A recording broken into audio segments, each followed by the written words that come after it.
Have you ever wondered how gravity impacts your aging? Well, the older I get, the more I want to know about this. I want to understand it better. I want to search for that fountain of youth. Today, let's talk about some simple ways to biohack gravity and its aging effects. Hi, I'm Dr. Jill Wade, and this is the Beyond Face Value Show, where we dig into topics that are designed to improve your health, your money, your mindset, and so much more. It's my honor to introduce you to my guest, host and a health and beauty expert and author, Laura Lewis Edwards. Thanks for coming on the show. Dr. Jill, thanks for inviting me again. I always love being with you. Absolutely. We're talking about one of my favorite subjects. I know. Who doesn't want to talk about anti-aging, right? Yes. Well, I do know this. Time and gravity are definitely not always our friend.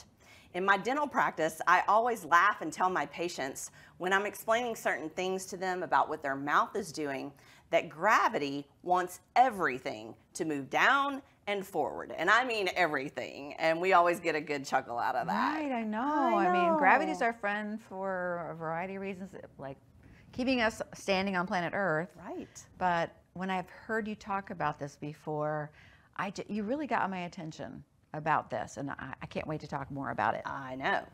Well, we are talking about the gravitational pull, and although helpful, like you said, it is also sometimes one of the true reasons why we have and look at ourselves in the mirror and go, I don't quite look the same as I did 20 years ago. Right. And I mean, you're still looking like yourself, but yet something just is different, right?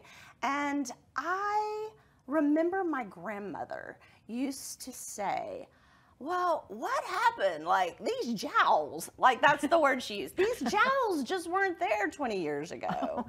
And really, it's kind of funny because that's exactly what happens with gravity, right? Our face literally starts to get longer. And when we are in the world of dentistry, this is a very interesting thing because it really affects our smiles. It affects the symmetry of our faces. How much teeth we actually reveal gets less and less over time. I didn't think because about that. our upper lip gets lower and lower. And the cosmetic zone is right there in the front. I see. Yeah. Oh, interesting. Okay, let's do this. So during the show today, we're going to explore the gravitational effects of aging, how it actually impacts our face, the different behaviors that are contributing to all of this fun aging, and also cover some simple biohacking solutions to reverse gravity's effects. I have no doubt that this concept will be touched upon many times in this show in the future episodes because everybody wants to look and feel their best, right? Oh yeah. When you look and feel your very best, the quality of your life really is better. I'm in agreement with you though, Laura. I think everybody does want to look and feel their very best. I really don't believe that people are walking around on this earth thinking to themselves, I want to look my very worst. I don't want to look good. Like nobody's out there doing that, not right? Really. No, not at all. And so you're right. Mindset has a lot to do with it. Right. I know I see people sometimes, maybe in the office, maybe even just out at the grocery store. And I'm like, do you know what I mean when I say RFB face? Oh, okay. What is that? Well, I probably won't say it on the air, but let's just say it's resting something face. Okay. Well, it's crazy to me because they've literally done that to themselves. They've accelerated the gravitational effects of their face by actually frowning all the time and never smiling all the time. Right. And you know one thing, and because you know I've written about this in one of my books, talking about smiling and the importance of that. And what you find too, that kind of can run in family systems as well. So if you come from a family of smilers, you're going to smile more probably naturally. Or if you come from a family that doesn't smile as much, then you sort of adopt those same kind of behaviors that your parents did. And who knows, that might have gone on for generations. But it is never too late to make a change, to become a smiler. Exactly. Right? Yeah. Exactly. So there's other things that can also age the face prematurely that have something to do with gravity. But I think people don't think about this one quite as much. how about the way that we sleep? Right. And I immediately think, well, how do I sleep? Okay. Okay. So ideally, which most of us can't do, we would sleep on our backs where the gravitational pull is equal and just beautiful, Yes. both sides to sides the same way. Right. But there's so many of us who love to sleep on our side or love to sleep on our stomach. And when that happens, it's just your pillow, right? You wouldn't think that it would make that big of a difference. But just sleeping on one side, and usually it's the side that you sleep on the bed because you're turning away from your partner, typically, and that side of your face will literally be flatter than the other side of your face. And with time, literally creates asymmetries in the face. And so you, as a dentist, you can see this with your patients. Is that right? I can. So I'm always looking at all the subtle details of how the patient presents to us. And when we're designing a smile, I've got to be paying attention to the lips, the overall face, the symmetry, because it's really crazy. Once somebody starts to get one area, let's say, looking fabulous, they start to notice other things that they didn't notice before that. And so maybe they always had one side of their lip a little bit flatter or a little bit lower than the other side, but until they get great looking teeth and want to show that off, they don't notice that. So it's my job to be sure to notice that beforehand and then also present those solutions at the same time. But here's another crazy thing. So if somebody sleeps on a particular side or their stomach a lot, I can literally tell also because it pushes the jaw towards, you're laying on this side, but the jaw is pushing this way, and they will wear their teeth in a different pattern on the left side if they're sleeping on the right side, or the right side if they're sleeping on the left side. So I almost play this trick on them that I'm just like this all-knowing person. And I'm like, so you sleep on the right side of the bed, or you sleep on your stomach, or this, that, the other. And they're like, how'd you know that? How did you know that? How did you know that? I have never heard of this before, honestly. In all my research and learning all about this kind of thing over the years, I really have not heard anybody talk about this. I had no idea. I know. So here's the great thing is like, yeah, I can restore somebody's teeth. I can make that side longer again. But guess what? Their habit's not going to change, is it?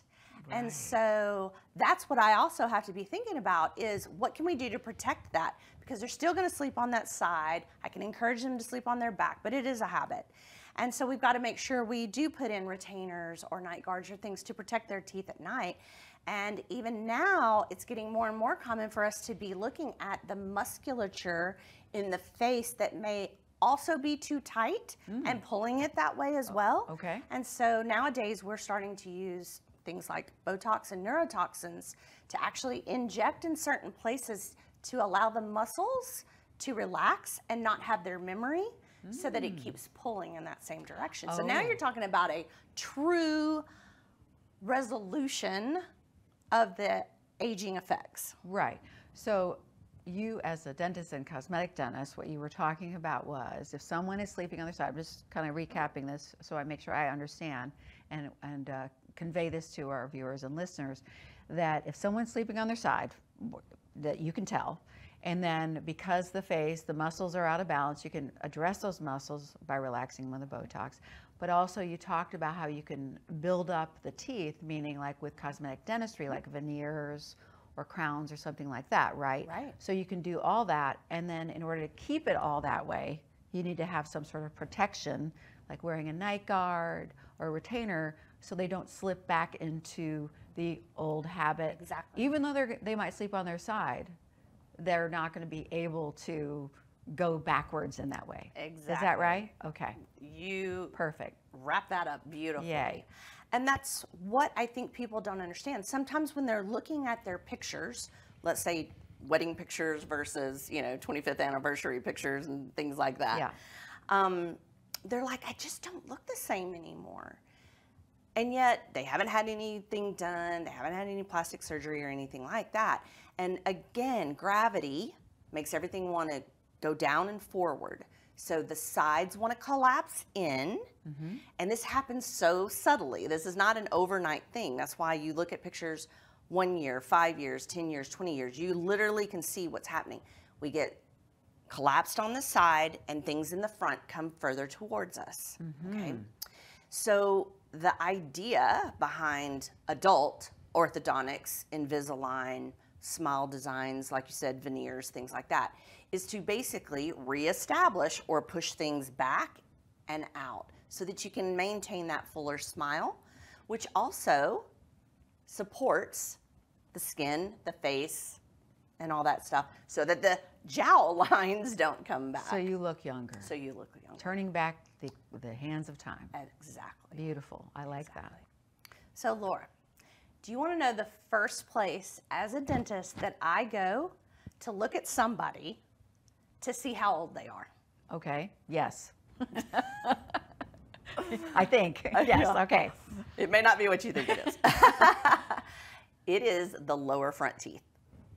Okay. I will watch them talk, and I will kind of stand above them and look at their lower front teeth to see how narrow and how crowded those teeth are. Because most of the time, the more narrow it is and the more crowded those teeth are, the more aged that person is. Really? Yeah. And I could go off and tell you all of the people in the movies and things that I watch sometimes, and I'm like, why do you not fix that? Yeah, I just thought about that the other day. I was looking at somebody that I admire, and I was noticing, wondering how old they were, and noticing their lower teeth were crowded. They had a beautiful smile, and I didn't remember it looking like that with the same person like 10, 20 years ago. So that's what's going on. So that's what's as going you on. age, things will move. And why? And again, it's coming. It's gravity. Gravity pulling It's down, gravity. moving forward. Okay. Absolutely. Good old-fashioned gravity. So maintaining with retainers and night guards and things like that is so simple. It's probably the simplest biohack that we've talked about so far. They're affordable. They're, you know, an investment of, let's say, anywhere from $250 to maybe $350. Not sure, across the country it's probably a little bit different. But retainers last for years, so it's a great investment.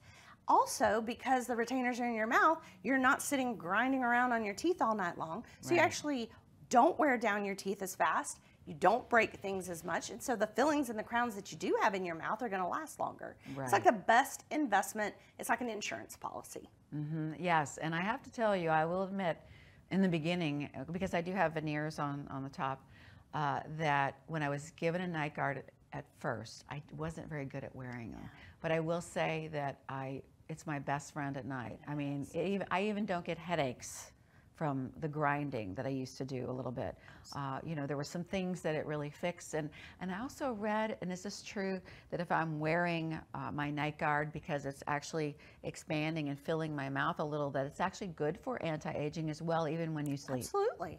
Okay. Absolutely. That's why it's my So let's best talk friend. about a couple of other things that might be interesting to people. So I'm going to grab something below here. My teenagers would love this because they're obsessed with their Stanleys, and so is everybody else, it sounds like, lately, including the lady that just stole, like, what, $250,000 worth of In her Stanley car. Cups in her car. So for people that are Yes. just listening, what you just picked up is this giant turquoise Stanley Cup. That's the big rage. It is the big rage. With a big giant straw sticking With out a the top. big giant straw sticking out of the top of it. So let's talk about straws. So this is kind of a thing that most people probably don't think about, but if you drink through a straw a certain way, it's actually going to age your lips and the area around your mouth so much, because if you go in and pierce your lips to pucker and use the straw, you are using all of your lip muscles, and you're going to get all these little fine lines. So what I do love about a Stanley Cup isn't necessarily that it has a straw, because again, we want to keep us looking as, you know, young as possible, but at least it is a bigger straw. And so what I would suggest to people is actually put it into your mouth, further back into your mouth. Use your mouth to actually create the suction and take the drink, Instead and of not your lips. Lips, Yes, right. Okay, yes. that makes perfect sense. Yes. I will never use a You'll straw never, the same. You'll never see a Stanley Cup and think of anything else except what I just said. So Something else similar to straws is smoking. Right. Not as many of us smoke today as in the past generations. My parents, I think there was a lot more smoking. Mine too. My grandmother, my parents did, but I remember my grandmother smoking cigarettes and those lines around her lips. And you know, she was probably in her mid-50s and already had It's so aging. these lines from not only the smoke itself, Yes. but the act of it. But the act of it, exactly. And nowadays, we may be changing smoking for vaping. And if people are, again, puckering up and using the vapes and the cigarettes and things like that, they're going to age themselves tremendously. Yeah, I would imagine so. Yeah, so it really is wonderful food for thought. Really these It's a simple little thing. little things that we're doing that can advance our aging process and if we stop or change or whatever, because that's the cool part about being a human being, Right. that we always have an opportunity to heal and recover. And I don't know about wrinkles and smoke so much. Yeah. It's I think at a certain point, there's no turning back. Right. But at least that you can stop doing some of these habits Right. and, you know, And there's help a lot yourself. of people out there, I'm sure, that are either pro Botox and fillers or really against things like that. All I can tell you is kind of my philosophy. I'm cool if you don't agree with me, things like that. But I like the thought process of doing a little bit of something along the way. When you can utilize some type of neurotoxin to what we call paralyze or keep the muscles from being so strong, and they keep those deep wrinkles from happening in the first place, then what you're doing is you are postponing any type of major surgery, facelifts, things like that, for a very long time, if ever. Right. And I like that. And I think little things along the way, like fillers to help create back our volume, especially if we've slept on one side. Remember what we were talking about earlier? Yep. If we slept on one side and we flattened off this part of our face, we can put some filler in that side and at least get it to look symmetrical to the other side again. Right. Right? And those types of things for me, I think are going to keep the essence of what you actually look like, who you really are, kind of alive and well for many, many years. And I love that because I do feel like sometimes too much facelift surgery, let's just say, is a little unpredictable about, do you really come out of that really looking like you? Or is it really a different version of you? And I don't get me wrong, I want to embrace aging, but I do want to do it gracefully. Right. Yeah, I mean, I think it's even more popular these days for people that are younger, in their 20s or early 30s now are starting to use Botox as more of a preventative, like preventing those deep lines. Let's say if you furrow quite a bit in what they call the 11s between your eyes, and over time those grooves will stay, and then they'll have to go to fillers, and then they might have to have surgery. I really believe it is well to do these little tiny things. And what popped in my head when you were talking was that I've heard from so many people to say, you know, when they got to a certain age, I just want to look as young as I feel on the inside. Oh, for sure. Right? It is mindset to some extent too, It right? is, it is. So if I want to look as young as I feel on the inside, what can I do? Well, these tips, these biohacks you're presenting, these are fabulous. Even talking about Botox and fillers, just these little tiny little nuances that you can affect on how you look externally to bring you back to sort of that balance of how you feel on the inside and how you're representing yourself to everybody in your life. And I don't know, it is about even those little things like that where you start to look refreshed, that you even have probably a better and happier outlook, and people might respond to you differently. Absolutely. Have you ever heard of anybody that was like a constant furrower, and you know, might have been just genetics, you know, and that people thought they were mad all the time?